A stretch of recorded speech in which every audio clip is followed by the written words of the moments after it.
Welcome to Conversations on Leadership with Dr. Dave. Today, we've got a special guest. We've got Bob Claytor from H.N. Funkhouser Company.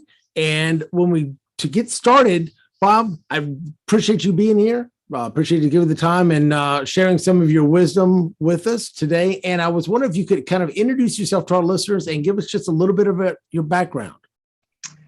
Certainly. I'm Bob Claytor. I'm with H.N. Funkhouser Company and have been for next month will be my 50th anniversary. Wow. Next month is our company's 90th anniversary.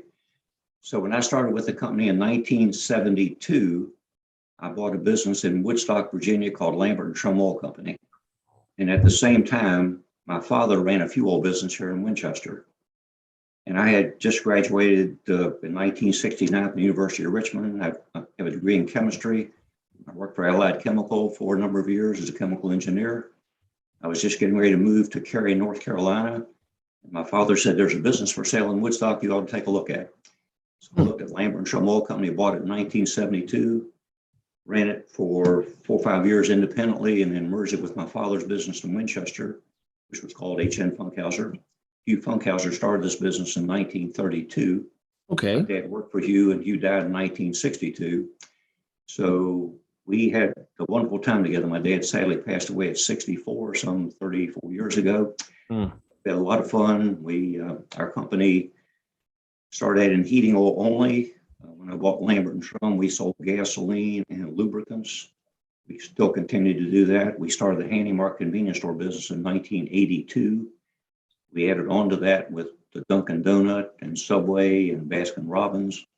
We continue to do those sort of things. We do some commercial and residential rental properties. I was born and raised in Stevens City, Virginia, so I've not migrated too far from home. My family came to Virginia in 1654, and they still haven't kicked us out. So we're still here. We're natives. and That's an understatement. I don't know too many people that could say their family got here in 1654. And darn proud of it, by the way. So that's we love the Shenandoah Valley. We love the people here, and we've been blessed with a lot of really fine, loyal customers and some great team members.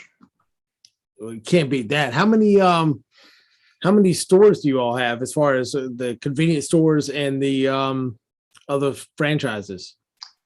We run 20 stores ourselves, and then we lease some stores out to dealers. 16 of those stores have Dunkin' Donuts in them. I think 6 or 7 have Subways in them. 5 or 6 have Baskin Robbins. We have delis in most all of our stores. Nice. We have, again, a lot of really talented people that work with us, and that's what you need. So they're right there every single day. We have a lot of great truck drivers. We deliver motor oil. We have service technicians that do heating, ventilation, air conditioning, installations, and repairs. We do a lot of different things to support our heating oil business. So it's been a good run. And again, we've done it with a lot of real good team members. Well, like you said, you're right. That's what you absolutely have to make that whole thing work. And I know a couple of new ones that you just happened to pick up that were pretty good. So congrats on a couple of your new hires. But one of the things that I wanted to ask too is silly question. They came in 1655. I know they didn't land on the boat in Winchester. So what got them from Jamestown or Norfolk or wherever up to the valley? Or do you know? They left from Bristol, England on a boat. Our family came from Claytor, England. In fact, the ancestor was Thomas from Claytor. That was very popular. A lot of them didn't have last names, so it was their death. And they landed in Westmoreland County, where there was a deep water port. Okay. That's also where George Washington was landed, and Madison was in that area. So we're related to all those people because there weren't a whole lot of folks around.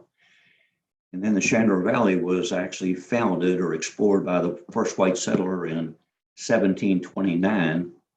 And then a fellow named Van Meter.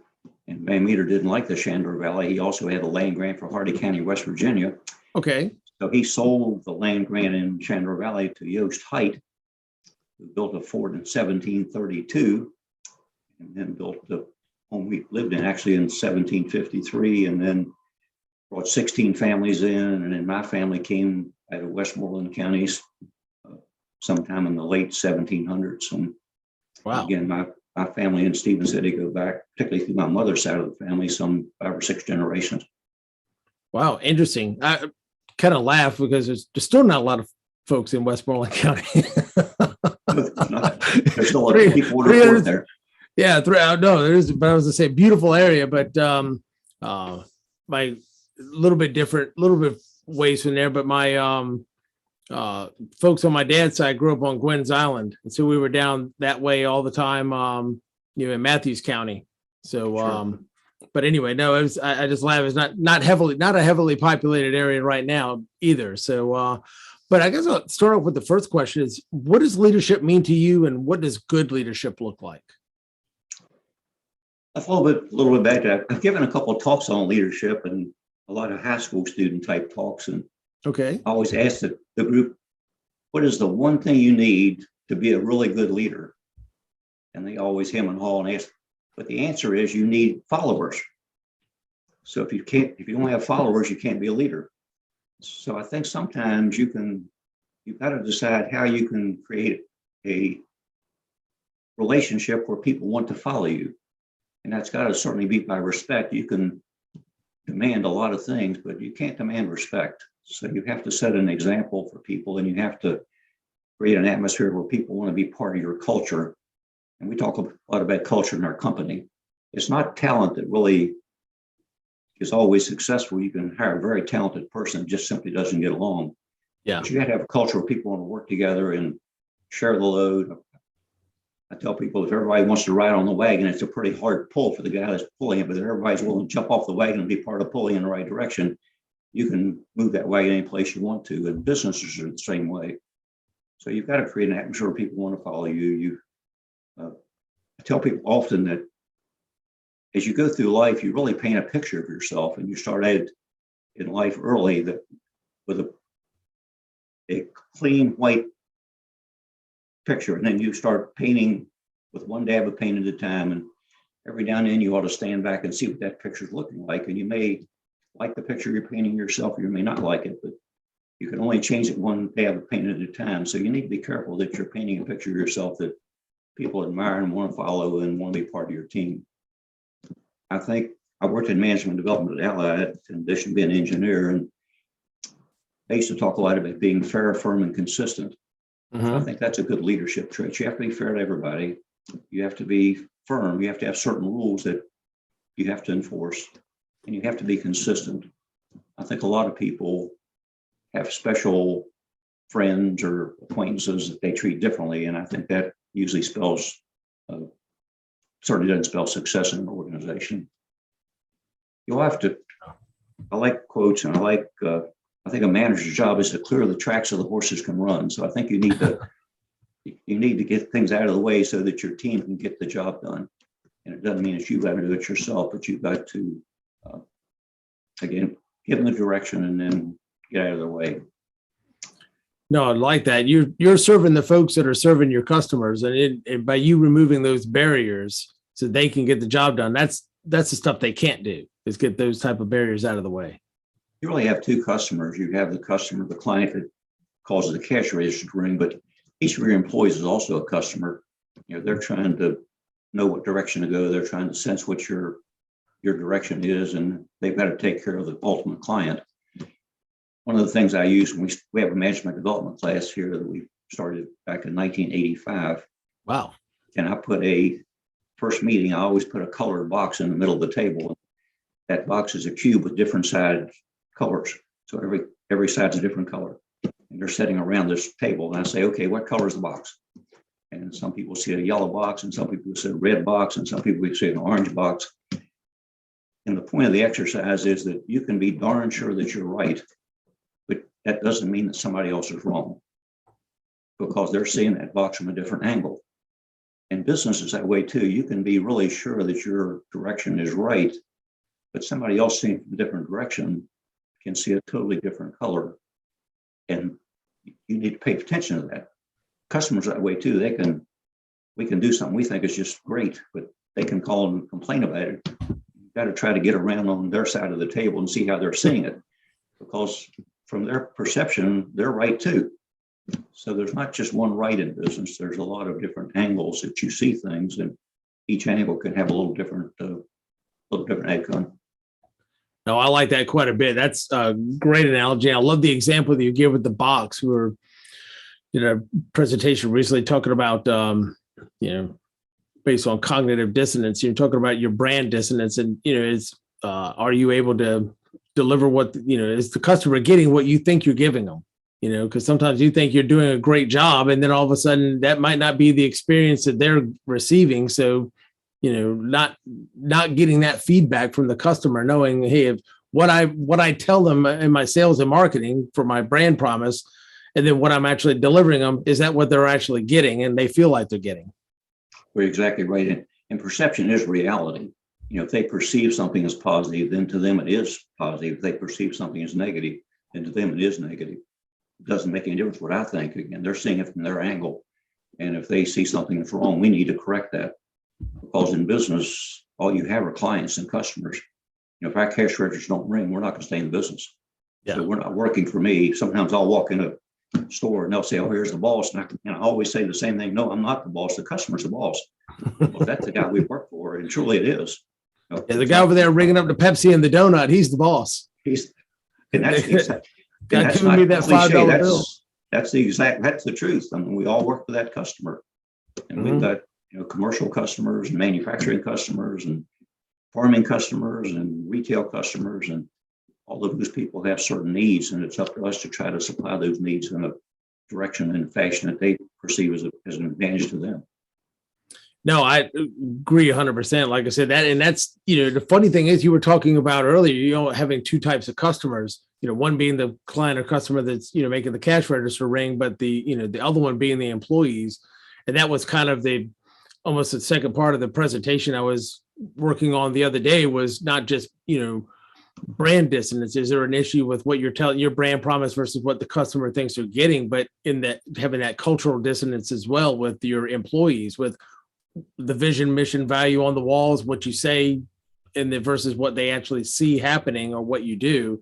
If that's not congruent, then as you mentioned about being, fair and consistent and firm. If you're not, then people pick up on that. And I think nowadays people's BS meter is pretty finely attuned, especially with all this stuff out on social media. So if what you're the only time that they actually see the vision, mission, and values being worked out on is when they come into HR orientation, or when they happen to walk by where you have it hanging on the wall, that's a sad day. Well, one of our marketing philosophies has been quality since 1932. And I remember it's probably been 30 years ago now, but we had some older trucks, and cash flow is always a problem in any business. And one of these trucks didn't look too good. One of our clients came in and it said right on the truck, well, they said the quality since 1932. I don't think that truck fits that. It's like a light bulb to me. They were right. But I see it every day and I didn't see it. So our stores are the same way. Our restrooms and how the stores are perceived and how the clients greet the customer, or how our team members greet the customer, that is quality to them. And if it's not a quality experience, then we failed somewhere along the line. Yeah, because in your mind, and I would be thinking the same way, well, I've got the best quality heating fuel that you can get in that tank. But if that tank, the four wheels that tank's sitting on look a little raggedy when it shows up to the customer's house to get pumped out, you're like, if the package looks like that, how does it's kind of like how does the food inside look if the packaging looks kind of rough? It's part of that painting a picture of yourself. Our trucks paint a picture of ourselves, and the quality of employees we have paint a picture of ourselves, and the way they treat the client paints a picture of ourselves. And we need to be smart enough to stand back and see what that picture looks like every now and then from a clear-eyed perception, and make sure that that picture is something that we're proud of and that the consumer's proud of also. Very true. Very true. And we got 2 minutes left in this segment, but one of the things too is you're always trying to be a good steward of the money. And especially when you're, whether it's family owned business or you're answering to a board, or if it's public, and you're like, hey, how long can we keep these trucks going versus, at what point do we need to, put a refresh on it, or, what time do we need to replace them? Because like I said, the trucks aren't getting any cheaper. Let's just put it that way. Well, and as a corporate citizen, you need to make sure you give money back to the community too. And they deliberate tens of thousands of dollars every year to all kinds of nonprofits and charitable organizations. And I like see things, but I think that service and giving away is kind of the rent you pay for living in a nice place. So we have a responsibility to make money, of course, if we want to stay in business, but we also have a responsibility to contribute that money back into the community and help them because, again, that's the rent we pay for living in such a nice area as the Shenandoah Valley. Well, I tell you what, it is a beautiful area. And I tell you what, like I said, originally I was from the Hampton Roads area. So I can definitely appreciate the difference between being down there and being up here, especially, like I said, just an absolutely gorgeous area. And like I said, and we're very fortunate, even from an economic development standpoint, to be where we're at, to see the 66 and 81, and could be to several different states in 4 states in a matter of 2 hours, maybe. It's very strategically located. I think others have found that out too. I think just recently we were nominated as the fastest growing area in the state of Virginia. So other people value Winchester, they value our culture, they value the Shenandoah Valley and the beauty and the mountains and the rivers. There's a lot of different things you can do right here in Winchester. Absolutely. So it sounds like the secret's out, at least from an EDA standpoint. So that ends this segment, and we will be back in just a few minutes with Conversations on Leadership with Dr. Dave.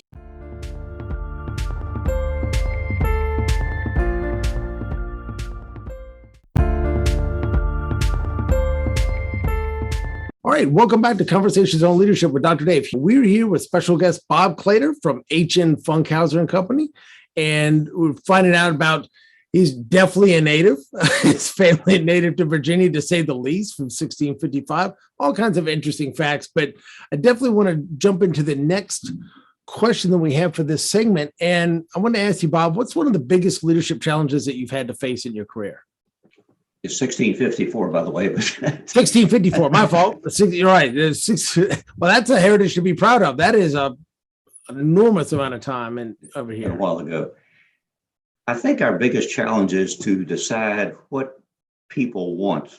And I think as the baby boomers have turned into Generation X's to the Generation Z's and whatever the new names are, each of those groups of people look at things a little differently and expect things from who they work for. And they don't all, my generation wants to pick up the phone and talk to somebody. The next generation wants to talk by email. The next generation wants to talk by text messaging. So our biggest challenge, I think, is to understand, and clients are that way too. So one of our big challenges is to make sure we keep up with times and try to deal with people the way they want to be dealt with.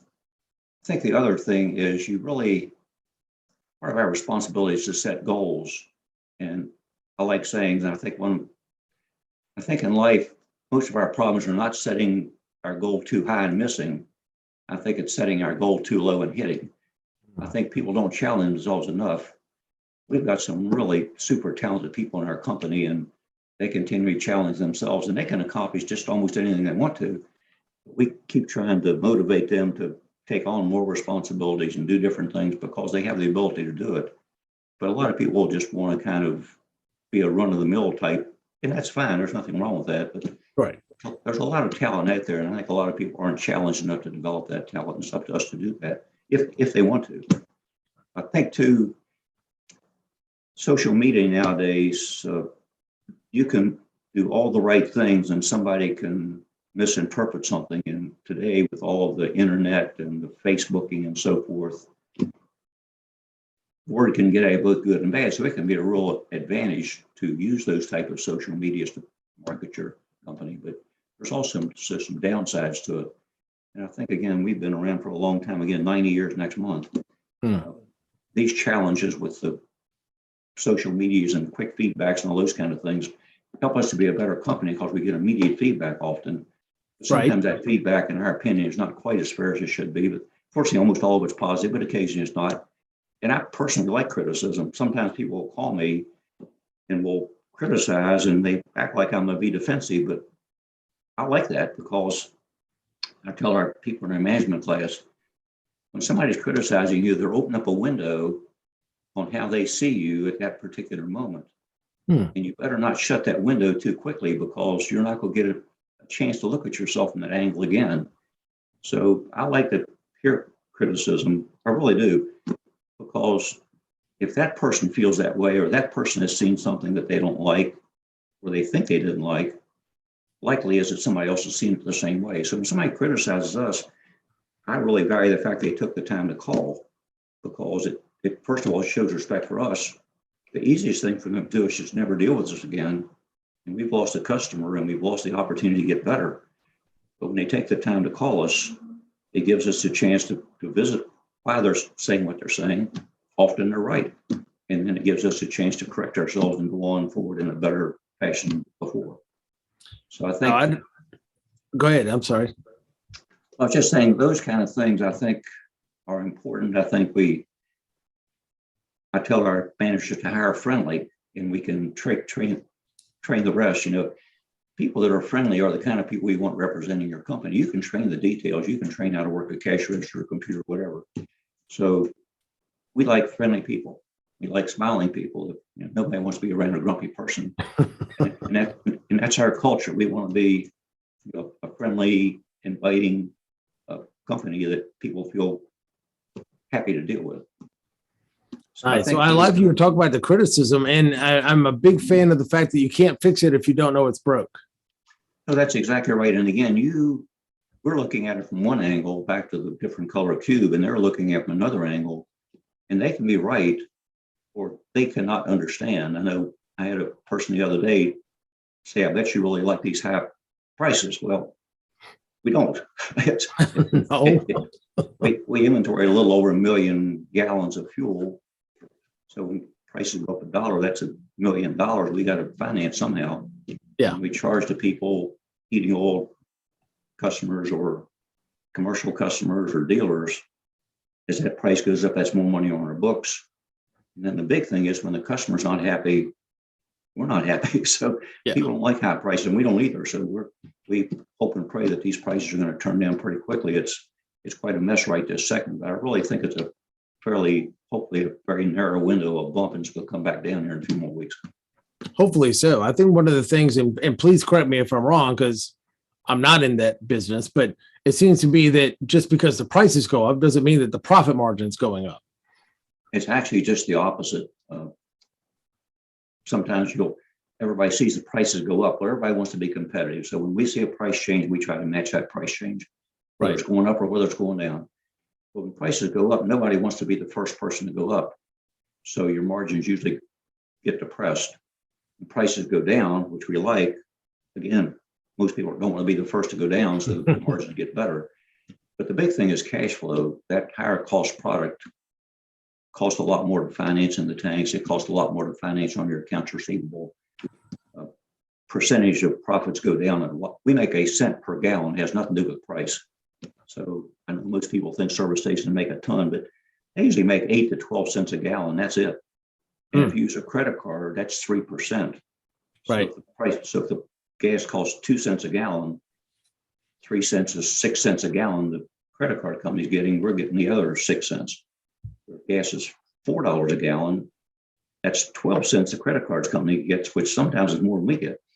So all of those incremental costs are based upon cost of product, whereas we're on a cent per gallon profitability. So again, we don't like high prices. We'd like for it to be back down to $1 a gallon. Back when our leadership changed in Washington, I just looked today, we were selling gasoline at $1.85 a gallon. Wow. That was January a year ago. So $1.85 to today, $3.99 is what the street price is today. Now, as we're recording this today, and I have to say this because I drove by a station the other day, not one of yours, but I drove by one of the stations the other day, and it was $3.49. I drove back that afternoon, it was $3.79. So I'm saying at today's recording, there's a whole lot of 418s and 409s and 420s around, and I'm hoping that, like you said, that stays about like that, and we don't look back to 420 was a great price. I should have stocked up. It was $1.85 a year ago. It was $1.85. I know. But there have been a lot of. I'm of course biased because I'm in energy business, but I think we create a lot of jobs in energy in America if we buy American products, and this Keystone Pipeline issue, not to get political, but that was supposed to buy 600,000 barrels a day from Canada, which would be open now had they not stopped construction. And instead, we're buying 200,000 barrels a day out of Canada that's being trucked in. trucks take energy, trucks cause carbon, pipelines don't do either. So Correct. throwing away all of that opportunity costs with a friend instead of shipping stuff from all over the darn place. So it's a shame. But anyway, that's not what we're here to talk about. But that's part of leadership also. It's up to us to make good decisions in our company so that we don't look back and say, my golly, why the world did I do something like that? Because we got a lot of employees accountants and we got a lot of customers accountants. Yeah. And the bad thing is the higher it gets, to end on that one, the higher it gets, the less you sell because people cut back a little bit and they may buy less, drive less. And, there's a certain built-in demand, but, there's a little bit of demand that ends up going down the higher it gets. And I'm sure you guys have been, when you're doing it for 90 years, okay, when prices go up, here's kind of how the demand on that product goes down. But it's not like I said, not a pleasant thing for you selling it or us buying it. That's for sure. On either end. Everybody in the community suffers. What happens is if you got to take your discretionary money and put an extra $25 in your gas tank, that's $25 you're not going to spend in our stores, which is where our profits are. It's also $25 you may not give to your church or to give to other charitable organizations or stop buy a dress or a hat or a pair of shoes or whatever. So that is being used for transportation, not for personal likes. So the whole retail community suffers by higher prices because a lot of discretionary money goes in a gas tank instead of someplace else.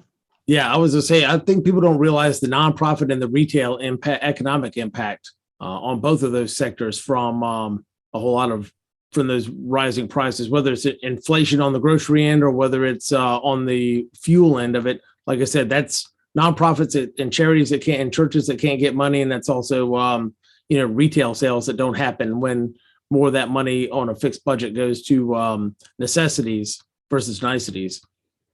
No, it hurts the working class people. The rich people can afford it. Some people don't go to work, can get through it. But it's the guy that's got to drive to work every single solitary day to pay the price. And he's also the guy that's paying most of the taxes anyway. So it's a shame. I hope this thing, again, is a very short-lived problem. Very true. Very true. Wrapping up this segment, I wouldn't ask you, what do you see as one of the biggest mistakes that leaders are making today? Well, I think not giving credit to others is certainly one of the big ones. Leaders really shouldn't be taking a lot of credit themselves. They should be giving it to the people who work for them. Our company, the heroes of the company are the person that greets the customer.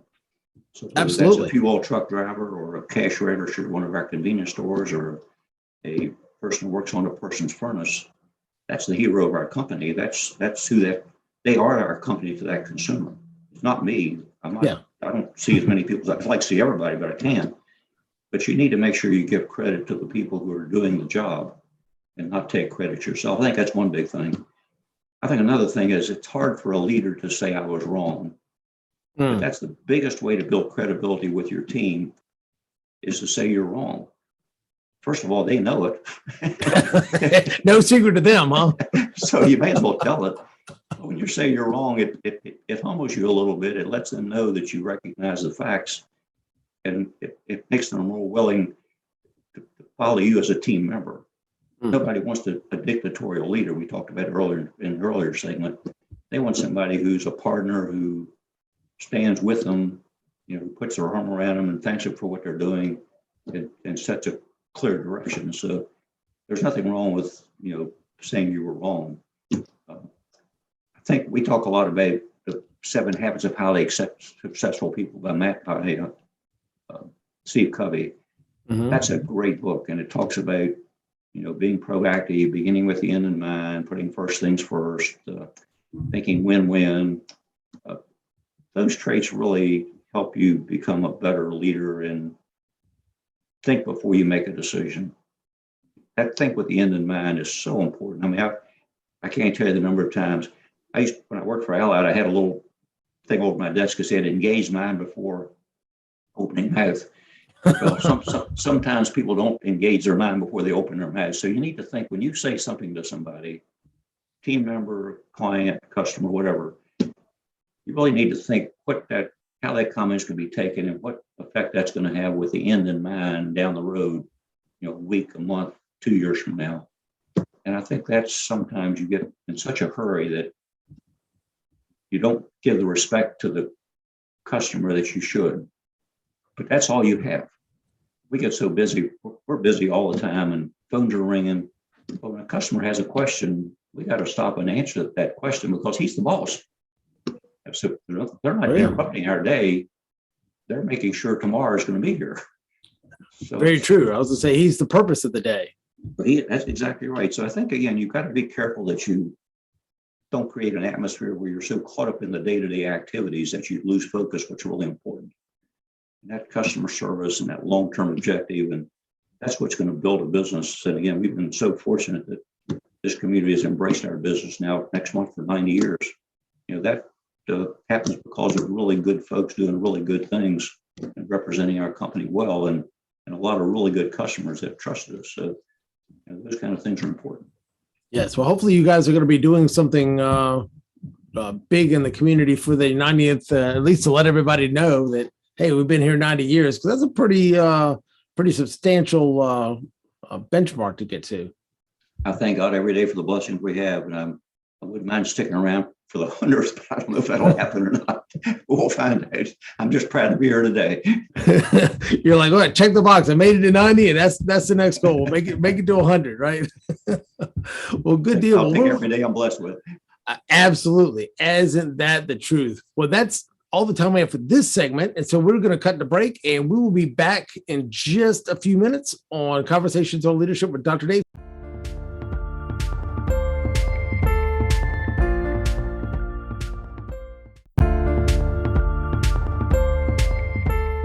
All right, welcome back to Conversations on Leadership with Dr. Dave. We're here with our special guest, Bob Claytor from H.N. Funkhouser Company, and we're going to go ahead and get started for our final segment of the show.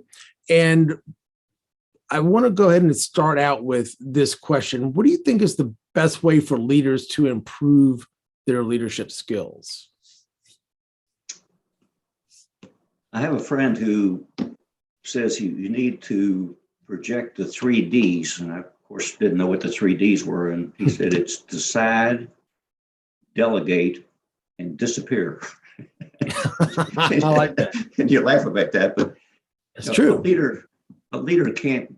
There's a difference between leadership and managing. Managing is the person that manages and does the day-to-day stuff, and often the leader does both of those things. But a true leader sets the direction, and once they do that, they really. I told you earlier, part of the job is to clear the track so the horses can run. Well, once you decide on something and decide who's going to handle it or what team's going to handle it, you can't micromanage. You got to get out of the way and let them do it. They may not do it the same way you want to do it, but they may do it better than what you want to do it. So I think you've really got to trust people. And if you hire the right people and get the right culture, they'll do the right thing. And again, it's not up for you to look over their shoulders. I don't do that. At least I hope I don't. We've got a lot of good folks that run pretty major parts of our business. And we meet once a week deciding what's going on, but I don't look over their shoulders. I don't ask them questions every day because it's, I trust them to do the job, and they've done that job. We've got folks that work for our company. We've got one lady that's been working here for 51 years. We've got a lot of folks who've been here 30, 40 years. Our management team in general are all 20-year plus employees. They know what they're doing. I don't need to look over their shoulders and wouldn't want to anyway. Plus, I'm getting to the point I need to get out of their way because they're the next generation to run this company. I'm not going to be here for another 20 years, but they may be, hopefully. So I need to make sure that they share my values, my goals, but I'm no longer president of the company. I'm no longer secretary or treasurer. I'm not the operation person anymore. We've got great, talented people that are carrying on, and you've got to have that depth of, I guess, in basketball they call it depth of bench. Depth in the bench, absolutely. So you can hand it off to the next person, and they can hand it off to the next person because, again, they understand things day in and day out better than I do because they're on the front line sharing the comments. So I think, again, you've got to make sure that you don't micromanage, that you trust people to do things. I think life is kind of funny. I really believe that life is 10% what happens to you and 90% how you react. So we try to make sure our team is aware of that. A lot of things happen at you today. Somebody will say something to you or do something to you, or be an accident or something, or these prices. you can pound and beat all you want to, but you can't control what you can't control. So, right. and I think you can control how you react to that problem, but you can't control what the event itself. So you got to be careful that you don't take yourself too seriously and think that you're going to change the world, because the world, there's a lot of moving parts out there, and we're seeing it right now in this energy situation. No, it's definitely the world and the government is a whole lot more of a complex system. I think that some people were to think, and even in an organization, it's a very complex system, and you can't just tweak one little thing and think it's going to just make everything magically wonderful. I laugh when you were talking about your management team being great, and all of them being at least 20 years plus on the job. I was like, well, I certainly hope they would be know what they were doing and be great leaders and managers if they've been there for 20 years. Because if they've been there 20 years and they hadn't, then that's a whole different story. But it's great to have that kind of. And you're absolutely right. You hit the nail on the head. Depth on the bench. Teach that with there's so many leaders don't have the depth on the bench. Who could replace this person if they had to leave or something happened to them 2 or 3 levels deep? Tell me a little bit about how you kind of built that depth on the bench there at H.N. Funkhouser. Well, you mentioned 20 years. Those people often weren't in a management role all those 20 years. I've got a fellow as an example who is running our lubricant company right now. That includes 7 salesmen and warehouse people and drivers and people who load the trucks. And he started out as a truck driver. He nice. Drove for us and cased good trucks, and then he ended up being in a warehouse, and now he's running the whole lube company. So, he has learned by doing. When I started with this company, there were 6 employees. I've put in furnaces, I've worked on air conditioners, I've driven trucks, I've driven tractor trailers. You learn by doing, and as you grow, you delegate those responsibilities. But it doesn't mean that you don't lose what you knew. Somebody comes to you with a question, you know the answer. Correct. So again, we've got a lot of real senior people that started out as entry level. Almost all of our store managers started out as clerks. Almost all of our senior operations people started out, working in a warehouse or delivering something or another. So, they've all been promoted to it. It's great to promote from within, but we've also just recently, as you mentioned, hired some really good new folks, and they bring their experiences of 20 years someplace else. So, we learn by them how some other company did things better. So yeah. I think you can promote from within, and that's the philosophy we've always had. But it doesn't mean as you're growing, you don't have to hire from without.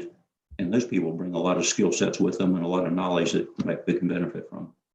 Well, and I think the good part about what you were mentioning, the leaders that kind of grow up from the ground up, when you've done every part of the job and you know the job, one, it's kind of hard for them to pull the wool over your eyes about some problem that may be going on that you've been in the trenches, you've done it before, you know it. But having that knowledge gives you the credibility as a leader, because they know, hey, you've been here, you've done it, exactly, you've done the job that I've done, and probably could step in to help do it again if you needed to. But at least you've had the experience. But you're right. I think bringing in folks sometimes from the outside just can give a fresh perspective on, okay, well, how can we be doing things a little bit better? We've done it this way a long time and it's worked very well from us, but is there anything that we could do to get better, to improve, to, make it a better organization? So I think that balance is really nice. Well, I think too, every day things change a little bit, and the way we market today is not the way we marketed in the past. And even with our convenience store business, we've added the franchise with Dunkin', Baskin, Subway. Right. We've gone to self-checkout. It's like the banking industry has gone to ATMs. That wasn't even thought of years ago. And it's trying to drive down labor costs, because labor's tough right now. I won't say a lot of people don't want to work, but it's just that there's a lot of people that don't take the same satisfaction with the job that my parents did or that I did. They just, they don't mind changing a job in 6 months or so. We're so blessed with people that have been around for 10, 15, 20, 30, 40 years. Yeah. So also, I think people can be happy or not be happy depending on how they get up in the morning. I tell everybody, life's like a mirror. When you smile into the mirror smiles back. When you frown into the mirror frowns back. I mean, you really kind of set how you're going to meet the world every single day on how you react to people. And I think communication skills is really one of the fundamental great things people can have. If you can communicate with other people, I don't care whether it's President of the United States or the person that's digging a ditch or doing whatever, they're all the same heart and soul. God created us all. I think we need to treat every single person out there with respect, and they'll treat you with respect too. And if you smile at them, they're going to smile back at you. If you grimace at them, they're going to grimace back at you. So, you need to set an atmosphere where people want to deal with you, both personally and business-wise. If you're a friendly person, they're going to like you. If you're not, they're not going to like you. If you run a friendly business, they're going to like you. If you run a business not friendly, they're not going to like you. And your listeners, I'm sure, can point out a whole lot of business that are friendly, and they'll probably point out a few business that are not friendly. Well, there's sometimes you don't have a choice, and that's the only thing that you have. But there's a lot of choices in your industry, and that's something that's just when you have choices, you have to be friendly. I tell every single person who works with us, we don't sell a single solitary thing that you can't get someplace else other than great service. So, that can set us apart. And I can argue, I'm a chemist. I can tell you my gas has more detergent or this or that, but the customer often doesn't know or care. But they do care how you made them feel. And if you make them feel good, the likelihood is they're going to come back. If you make them feel bad, the likelihood they're not going to come back. And they don't care how smart you are. They don't care how big you are. They care about how you make them feel. Yep. It's amazing. It's funny. Something you said about the detergent really made me think of something from the customer service end of it. I was carpooling with a gentleman the other day, and he drives an automobile that needs premium fuel only. And he's like, we're not stopping at that particular station because their gas is watered down and my car runs horrible. But they said it runs like crap with it. I'm not going here. We'll go to another station. And I'm like, because it's funny because you, like I said, customer may not even know. Hey, I know it runs fine I can stop at any of these 6 stations. It runs fine, but that one I had a problem with. And that's one I'll never go back to. I'll never go back to that chain again because I had a problem with one. And so it's funny. People like with a restaurant, they go 100 times and they have a good experience and may not tell anybody, but they have a bad experience and they remember that forever. And they tell a whole lot more people about the bad experience than they ever do the good one. Well, and people think that all gases are the same, but they're not. They think all fuels are the same, but they're not. Now, it's not, 20% difference, but 4 or 5% can make a lot of difference in a combustion engine. And today's cars are so sophisticated with so many monitors and systems. And when I was growing up, it was all about octane because you had carburetors. Right. Now it's all about keeping your injectors clean. So the key now is not the octane, it's how much detergent the gas has in it. And the gasoline detergent additive packages can vary as much as 500% between one type of gas in Winchester and another type. 500%. So good Lord. I'm not going to besmirch any competitors, but again, there's certain upper tier gasolines, and you can look it up, and there's certain, none of them are bad. None of them are bad gases. None of them have water in them. They say that, but water weighs 8 pounds a gallon. Gas weighs 6.9 pounds. So water's going to settle the bottom. Yeah. But the detergent is the key factor in today's market with all the injectors. And that detergent additive makes a world of difference. And I've had some people that complain about their car running. I say, well, try this gas. Obviously, I'm pointing to one of our stations. But I said, just give it 3 times and I bet you it'll clean up your engine. And it does. They'll say, wow, that's amazing. Now, I don't know if they keep on buying that or they go back someplace else. But well, hopefully they keep on buying it. Like I said, when you it's just like finding a place that you get great service. Like you go to the same haircut place forever because they know what I want and they give me good service. And you find somebody you like, and a lot of people you build in that brand loyalty because like I like going here and it's a habit and I get great service, and why wouldn't I want to go here? Well, again, it's all about how you make the customer feel. I think, again, you can have all the credentials in the world, but if that customer doesn't feel like you appreciate their business and respect them, then the likelihood is they're not going to come back again. So we harp all the time, you got to, customer's the boss, take care of the customer, make sure you make him feel positive because that's all we have. Yeah, there's a big difference between having something that's a commodity and something that's a monopoly. And, monopoly, you can kind of be a little bit more of a jerk. You're the best neurosurgeon, best brain surgeon in the entire 3-state region. you might not have to have the best bedside manner, right? Because they know you're going to be the only one that can fix the problem I have. It's more of a monopoly. But like I said, when you can buy gas on any street corner, that service and that, putting that extra into it makes a huge difference. Well, we've been blessed again with a lot of really good folks that represent our company well, and we've been blessed with a lot of great customers that have chosen to spend money with us, and we certainly value that a lot. And this valley, again, is my hometown. I'm happy to be here. We've got a lot of competitors coming out of our town. I always say, they take their profits and go someplace else, but we keep our profits right here in town. So, and we do that because we're supposed to. That's what good corporate citizens are supposed to do. Yeah, well, you guys have done a great job building a fantastic corporate culture, and I can't reiterate one point enough that you made about communication skills. I mean, that's one of the things that I do most of is, working with senior leadership teams and trying to really get the communication skills and being able to adapt to other styles, just knowing that people are wired differently and having that respect, like you mentioned, for everybody and realizing that not everybody's the same as I am. That be able to make those connections with people is huge. But I wanted to take the last couple of minutes and that we have here, we've got about a minute and a half left, and tell our listeners how they could connect with the company, a little bit more about, how they can find out more about you guys and what you're doing. And we'll wrap it up. Well, I'll give a quick sales pitch. How about that? Please go for it. Like I said, we got about a minute and a half, so go for it. We do have a website. It's at www.hnfunkhouser.com. So you can go on our website, and it's got all kinds of portals for lubricant business and heating oil business and whatever. There's also a website, handymart.com, and that's the way you apply for a job. And our Handymart stores, we've got a lot of good senior people there too. We're always looking for new people, and we're paying $15 an hour right now. If you're a high school or college student in workforce, we give you an extra $1 free, tax-free, for your college education. So you start at $15 an hour. We pay $1 into an educational fund. Wherever you want to go, we'll write a check to any college, whether it benefits our company or not, anywhere you want to go for any reason.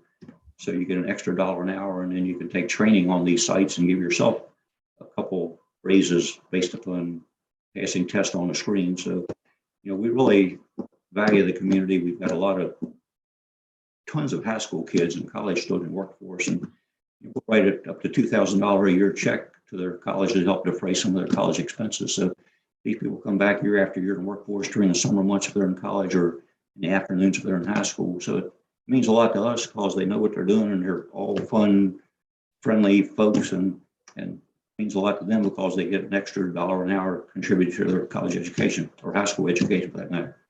No, that's fantastic. And that's a great little perk to be able to build some loyalty. But no, that is fantastic. So you can go to hnfunkhouser.com, check out all the stuff about the fuel oil business, and also handymart.com, if I'm not mistaken, to apply. Correct. It has some other issues on it too. And where you can call our corporate, our main number here is 540-662-9000. And you get a recording. I wasn't for that concept, but you do. But you can talk to an operator, and or it'll tell you if you're calling for a fuel business or a credit issue or whatever. And you just follow the thing that'll tell you to get in contact with. Well, thank you so much, Bob. And like I said, you guys have done some fantastic stuff for the community. And like I said, it's great being able to hear some of those viewpoints and lessons and perspectives from 50 years of running the company. And I tell you, it's always a pleasure. And we will see you all next time on Conversations on Leadership with Dr. Dave. Take care.